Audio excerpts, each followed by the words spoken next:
Hello everyone, my name is Jen and welcome to the Book Refuge. And today I have kind of a unique video. I don't usually do videos like this, but I thought it would be appropriate. I thought it would be fun. So me and a couple of my romance booktube friends, we are doing a live chat the night that I'm filming this, which you will have been the previous night, but I will link it down below. Anyway, we're going to be chatting about Persuasion by Jane Austen. I have the beautiful Penguin Classics bound copy of this, and I had never read Persuasion. I had seen the 2007 BBC version, and I really do love it. It's one of my favorite adaptations that I've watched. I didn't even fully know how good the adaptation was, obviously, because I hadn't read this yet. But now I officially can say it's one of my favorites. I think they did an excellent job. And it was also like a quicker one to watch, right? Because that version is only like an hour and 30 minutes long. And we'll talk about it in a minute, but surprisingly, they got a lot transferred over. And there's a couple of reasons I think that they did so well. And again, I'll talk about it. But the main reason we are reading it right now is it seemed like the perfect time to do this because I actually have a book club with one of my friends. It's called the Rake Appreciation Society, and we read historical romances together. We don't usually / never have done like actual classics before, but this is a classic romance to some degree. It is a second chance romance. It does basically focus on a couple coming back together after 8 years of separation. So it does fit into that category quite a bit. But then Netflix has a film version that has come out, and I actually watched it this morning. And so what is going to happen in this video is first I'm going to give you kind of like my review of this, and also kind of how well I think the BBC version does. And then I'm going to insert the vlog that I took. I think there's about 15 minutes of footage because what I did is I played the film while I was doing my nails this morning, actually. Look at them. And I stopped it every 20 minutes. I set a timer and I stopped it every 20 minutes, and then I did a reaction to what I've seen. Because I didn't have any clue what I was going to be watching with this. I didn't even watch the trailer beforehand. I just dived right in. And I definitely have some feelings. So I'm going to talk about this, and then we'll show you the vlog, and then I will come back, which for me will be right after this, and wrap it up and tell you what I really felt about the film overall. So what did I feel about Persuasion? Number one, again, you'll be able to watch the video for like full detailed thoughts, but I did actually take quite a few notes. I wasn't planning on annotating this, but it kind of just happened. So I had sticky notes as well as I was highlighting quotes. And then another thing I decided to do, which I'm very glad that I did because it was kind of humorous actually, is I did chapter summaries of each chapter. So after I finished each chapter, which I think there was 23 total. How many? 23, yeah, there was 24 chapters total. I wrote a little, like either a paragraph or for some chapters only a sentence about what happened in it. And so I'm not going to be doing a play-by-play of this book. I'm sure there's other people who can do a breakdown and give you a more wise breakdown. I'm a romance reader, so going into a Jane Austen, which I've actually only fully read 2 of her books. I've fully read Sense and Sensibility and Pride and Prejudice, and I do love those books. But not only am I a romance reader, I like spicy romance. So Jane Austen books, I have to go into them with a certain mindset, knowing that I'm not going to be getting the spiciness that I love. However, she does longing, and she does like contemplation, and she does angst very well. She really, really does. She was the OG. I mean, she's not. There's people before her, but I think she does it so well. And I did find, and this is why I'm bringing up the BBC version, I did find that particularly the first half of this, because Persuasion is split into 2 parts, follows the BBC version very well. And again, even though the 2007 version is only an hour and a half long, there are a lot of places you can cut things out and you're not really taking away from the story. Because like I said, I was able to summarize chapters in sometimes a sentence or two, because literally there would be a chapter where the only thing that happens is Anne trying to convince her family that they need to move to a smaller home and rent their home. You know, like that's all that's happening. And when you do a movie, you can put that in one sentence or two of Anne being like, hey, we're running out of money, you need to do that. Like, you can do that very quickly. So you are able to kind of jump through that. I really love Anne. She is a very quiet heroine. She's 28 years old, I think. Is that how old she is? Or is she 26? Now I can't remember where I wrote it down. Oh, I wrote it down. She's 27. Her older sister's 29, she's 27, and Mary's 23. And her older sister kind of has the run of the house, and her younger sister is already married off to someone named Charles Musgrove, who actually wanted to marry Anne, but she wasn't up to marrying anyone because she was still brokenhearted over having to turn away Frederick.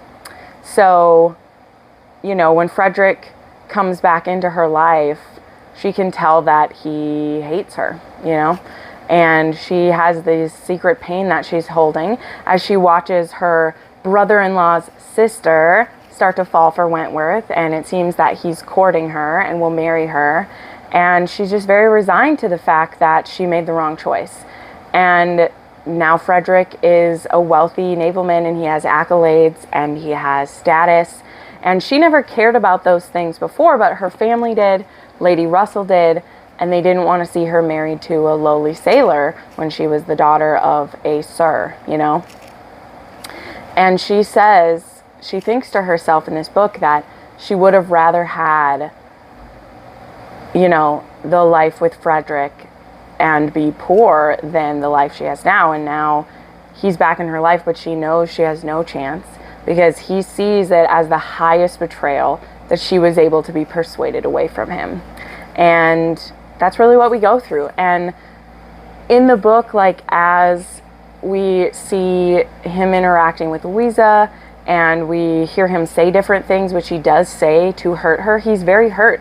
He's very proud. He's a very passionate man in a lot of things. And he still has deep feelings for Anne, and he kind of hates that he does. And so he very much wants to fall for this young, bright, sweet woman. Like, Louisa is so amazing. And so to take a step away from the romance, something else I absolutely loved in this book is when Anne gets to be with the Musgroves and the Crofts, which is Wentworth's in-laws, because his older sister married into the Crofts, and the Crofts are who end up renting Kellage Hall.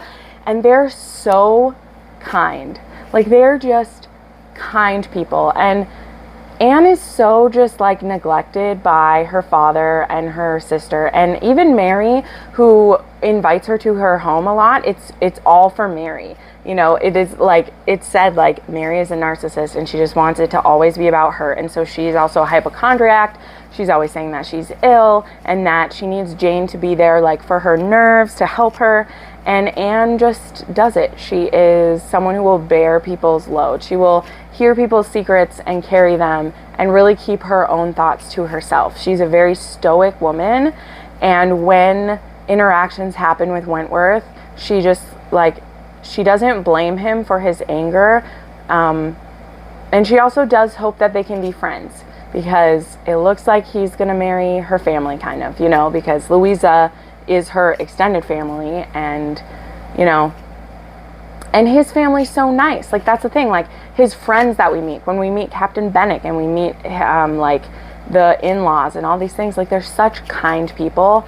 And so it's really beautiful to get to watch Anne get to be around them. And when she has to go back to, you know, where she's from, like, there's kind of this heavy weight. And so where I think the book gets kind of stagnant and where I was struggling the most was at the beginning of part 2, when Louisa has been hurt, and Captain Benwick and Captain Wentworth and then, like, the in-laws, they're looking after Louisa, and she has to go back and, like, let the family, well, Wentworth goes with in the beginning, like, they go back, And then there's this good chunk of time where she doesn't see Wentworth, and we're just dealing with her family again, and we meet Mr. Elliot, and like all that stuff is happening.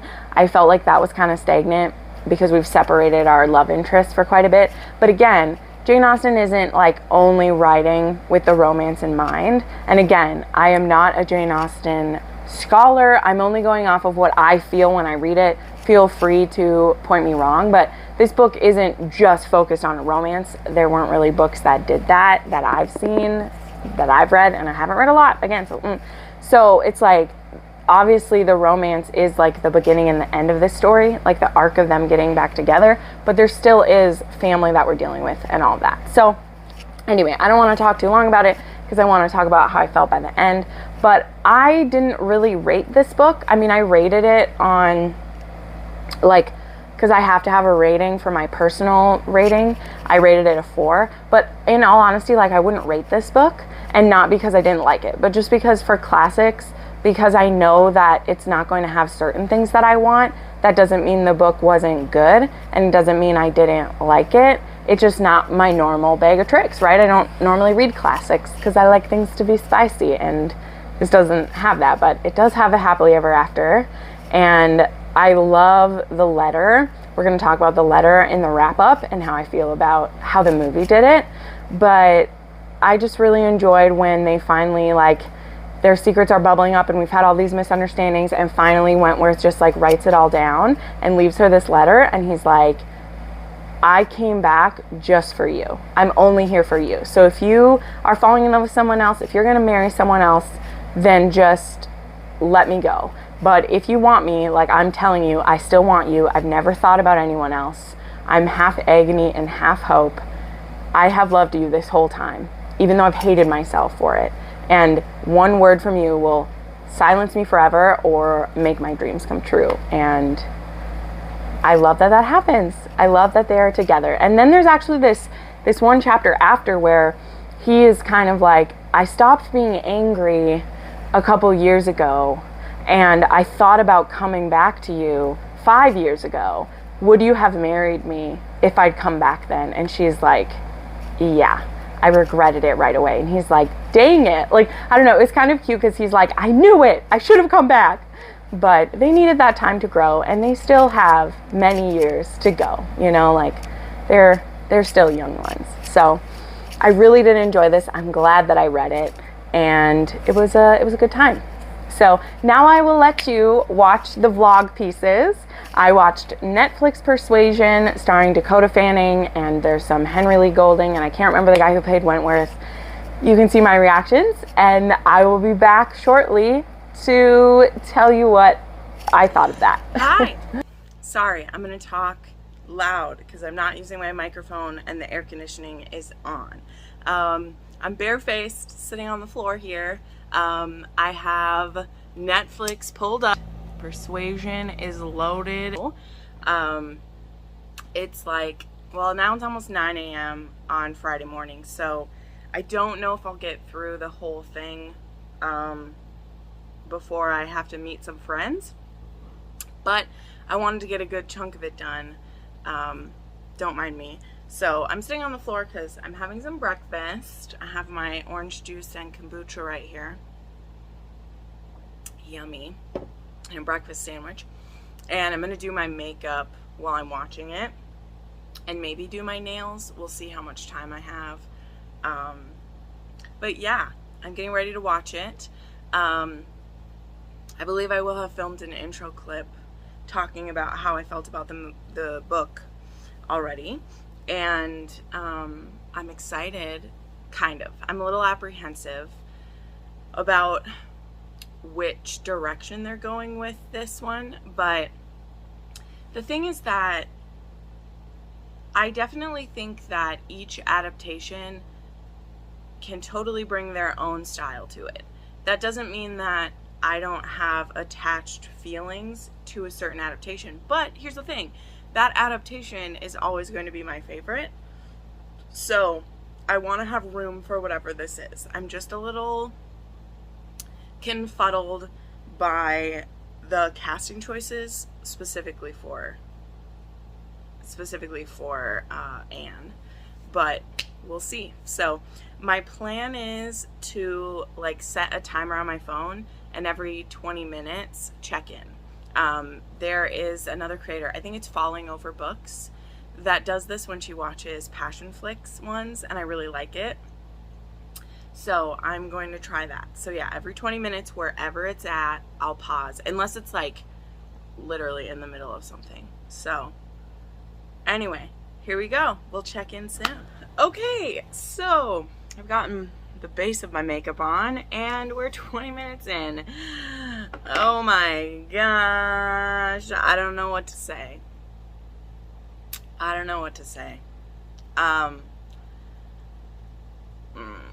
They've made some style choices for sure, which I did not watch a trailer for this. I had no preparation. I had no idea what I was getting into. I did have a couple hints based on like photos that I've seen, and then based on a couple comments people made who, when I said I didn't watch a trailer, people had some comments to say. So the main thing, let's just get up. The main thing is this is a fourth wall break kind of show. Anne is narrating and talking directly to us, winking at us, making hand gestures at us. So it's giving it a humorous bent, which again, I'm trying not to get too fixated on that, but she's a crier and a drunk. And I don't know how I feel about those choices being made of Anne. I haven't seen Frederick in this style yet. In this yet. There was only the flashback of him in the very beginning when they're together. There was kissing, so that's nice. Her family feels very well cast, even though a lot of the dialogue being made is very much made up. Like, so far I haven't heard like much dialogue from the book at all, and the book has some very good dialogue. And also, Anne is very quiet in the book. She observes. She knows everyone. She's very quiet. And I have a feeling that the reason why this is a fourth wall break movie is because it gives the actress more to do. Because now you can be having a scene where she's not talking to the people in the scene, but she can be acting and talking to us. I mean, it's definitely a way to give an actress more stuff to do. Do I think it benefits Anne's character? Not sure. The spot where I stopped is where she stayed home with her nephew who hurt his arm, and she's able to see the party from a room she's in, and she's drinking and watching Frederick with the people over there. So they're showing her being very piney, instead of stoic, and I don't know how I feel about it. So, yep, we're gonna do the next chunk. I'm gonna try to keep these quick because there'll be quite a few chunks. And next I should have all of my makeup done when I check back in. So, okay, I literally couldn't even make it 20 minutes. Okay, if you suffer from secondhand embarrassment, like if that is the thing that makes you uncomfortable, this is gonna be extremely uncomfortable for you. Okay, I'm extremely uncomfortable. I can't handle this, and you guys, I cannot.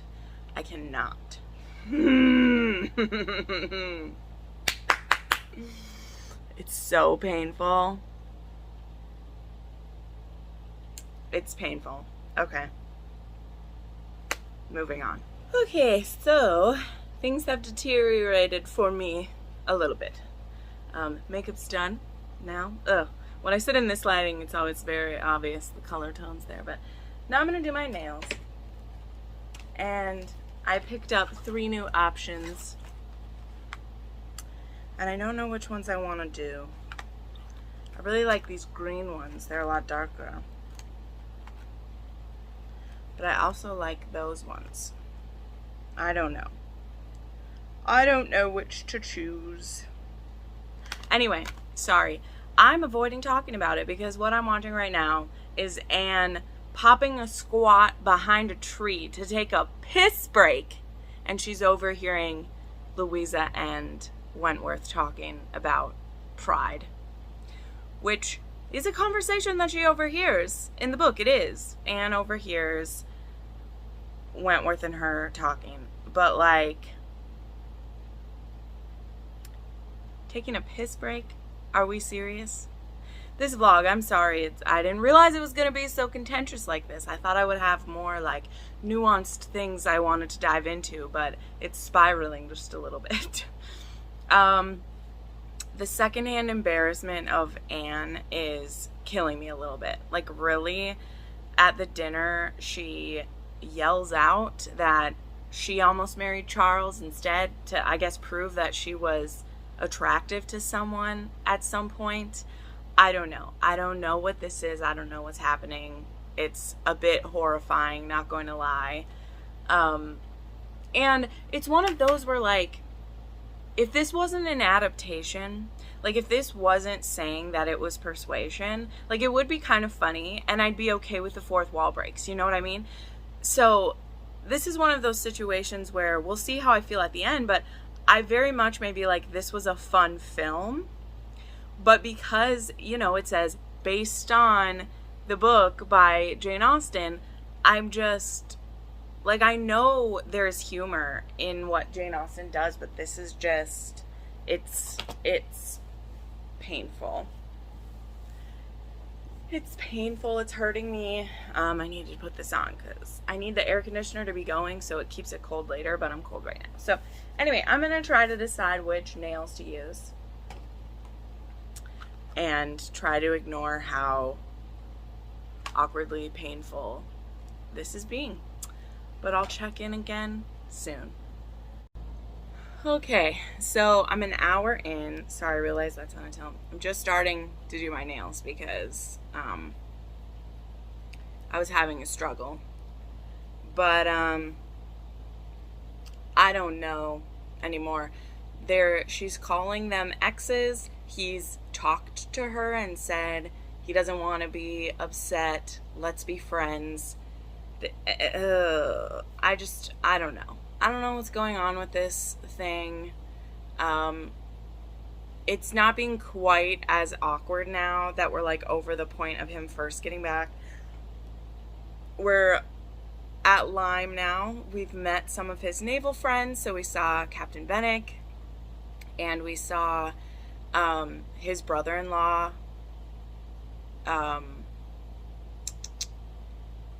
What's her name? I can't remember. But the brother-in-law, we met him.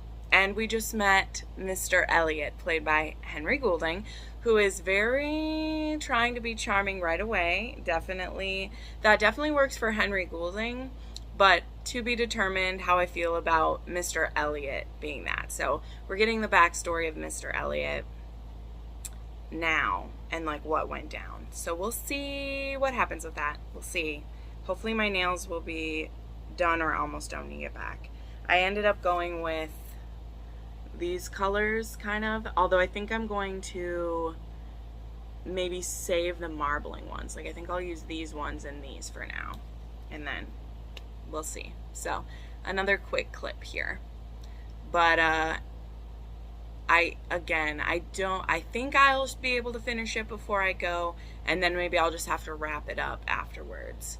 But I'm getting excited. I think I said this, I'm going to the fair with my friends, and we're going to eat some fair food and have a good time. It's going to be fun stuff. All right. Okay, bye. I'm going to make this quick. We're in the last 30-minute home stretch, and my nails are almost done. We're super close. We're super close. I'm almost done. Very interesting choice. Mr. Elliot just straight up tells her what he's here to do.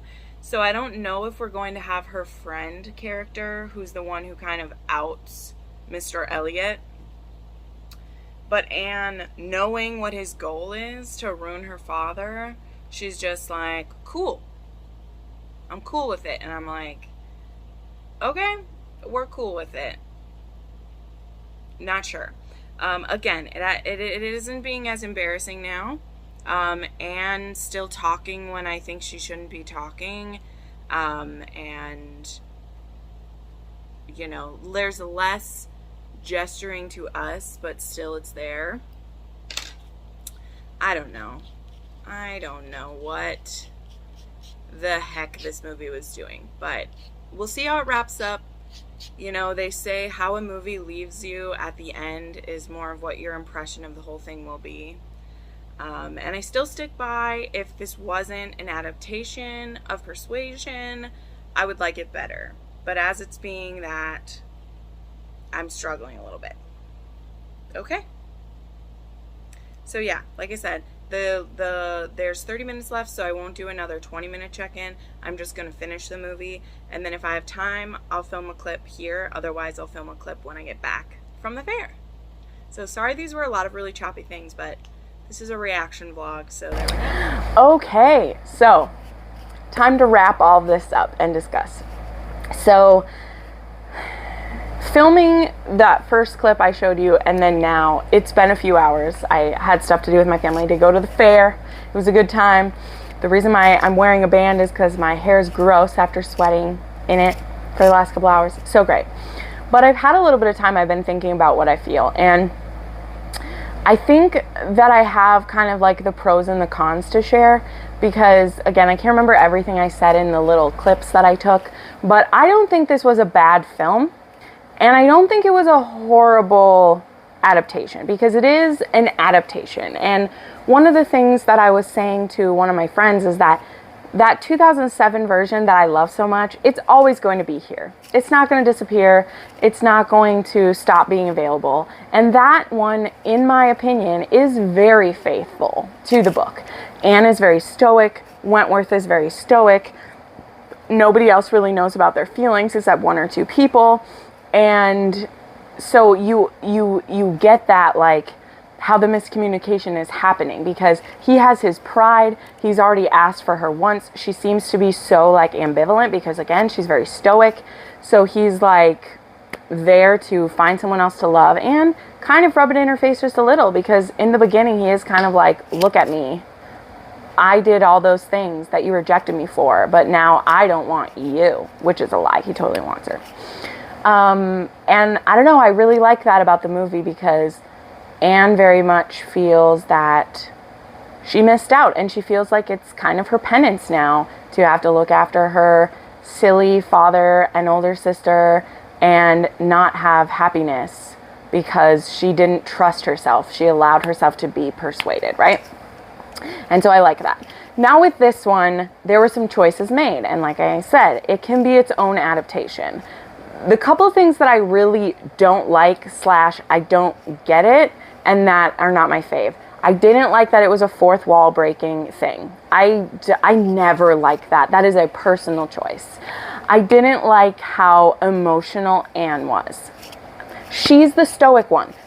Jane Austen definitely has other heroines who are more emotional. You know, we have, I just forgot her name, of course, Marianne. She definitely is. And even Elizabeth will share her sarcasm more. And Emma, they're very much forward with their feelings. But you have, like, Fanny from Mansfield Park, and you have Eleanor from Sense and Sensibility, and you have Anne, who are more stoic. They carry a weight on them, and they keep it to themselves.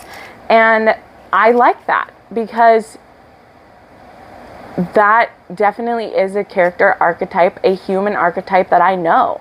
I have women in my life who they would never share what their pain is with others.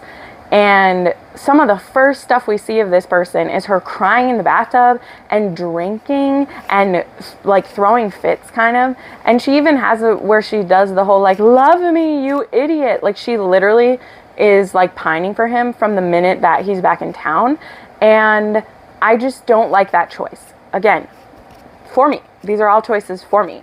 I don't like the winking at the camera and stuff, and I don't know. I didn't love it. I don't so much mind it with like her nephews and like with the Musgrove girls.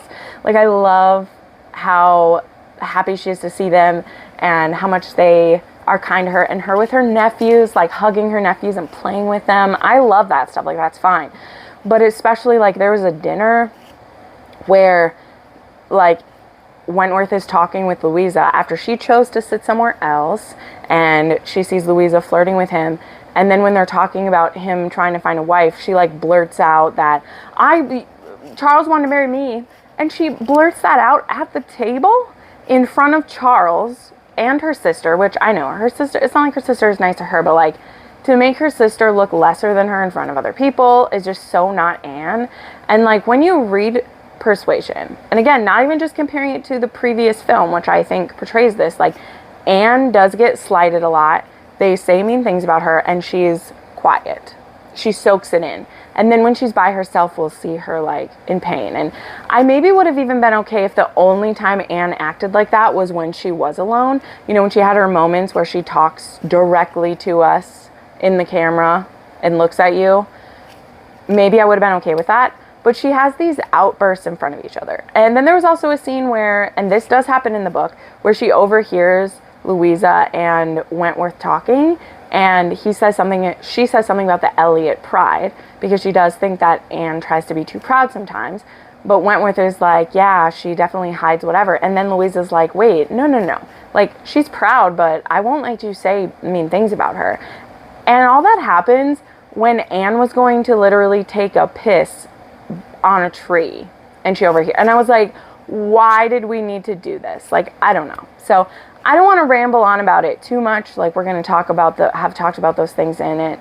But basically what I want to come down to, there are things I could nitpick to death. At the end of the day, this was an adaptation. We already have an adaptation where they stayed very faithful to it. And I think there are a few even where they stay really faithful to it. I love that. This one was going for a little more humor. As I think I say in my breakup clips, if you suffer secondhand embarrassment, this movie's going to make your skin crawl, because Anne is so painfully awkward sometimes in front of people. Unnecessarily so, that I cringed many times. I think, and I've said this, I think as a film, this was a fun film. And if it hadn't been a adaptation of Persuasion, I even think it would have been a fun period film. But because I know what it could be, and especially because the aspects that I love about Anne are that she's kind of this rock, and we don't see her break until, like, there's certain points, you know, like her discussion with, I can't remember who it is, but Bennick, who he was going to, like, marry, but she died, her brother. She has a conversation with him, the conversation about, you know, women are able to love longest once all hope is gone. Like those things where we see a little bit of, like, her hurt, but this Anne just wears it on her sleeve, and she talks to us, and she drinks too much, and she winks at us, and I just don't like that. I just don't like that. It's a style choice. But I didn't hate it, and it still tells the story just swell. And yeah, Henry Goulding was great. Also, I forgot to mention, they definitely did cut out some characters. So a choice they made for the Mr. Elliot character, who he is the heir to Anne's family because they didn't have a son, and he wants to make sure her father doesn't get married and have a son, and then cut him out. And so he straight up tells Anne what he's going to do. You know, Anne is starting to fall for him a little bit, and he, like, tells her that he wants to stop her father from getting married again. And in the book, Anne has a friend in Bath who is there healing. She's been sick, and she actually knows Mr. Elliot because he screwed her over at one point. And then Anne, like, finds out who Mr. Elliot is, you know. So we just had Henry Goulding be really swarmy right from the beginning. So there's that. At least he didn't lie really about anything. So yeah, but it was a good time to watch. Again, if I wasn't looking for a direct adaptation of this, it would be a fun time. And I don't think there was anything wrong with the film. And again, I don't think there's anything wrong with doing adaptations in a different way. You know, like, Pride and Prejudice has been done in every single avenue. I think some very, like, weird nomenclature was used. Like Anne uses the word ex, like she says he's my ex, and they will like be using the right type of speech and then they just like start using modern stuff in there. I don't know what that was about. It's a weird choice that people do. So anyway, there we go. Those are my thoughts on the book, on the adaptations I've seen, and my vlogging the experience. I hope you liked it. I hope you will check out, like I said, I'll link it somewhere, the live show we did where we're going to mostly chat about the book, and then I'm sure we'll talk about the film just a little bit too. So anyway, hope to see you next time. Bye.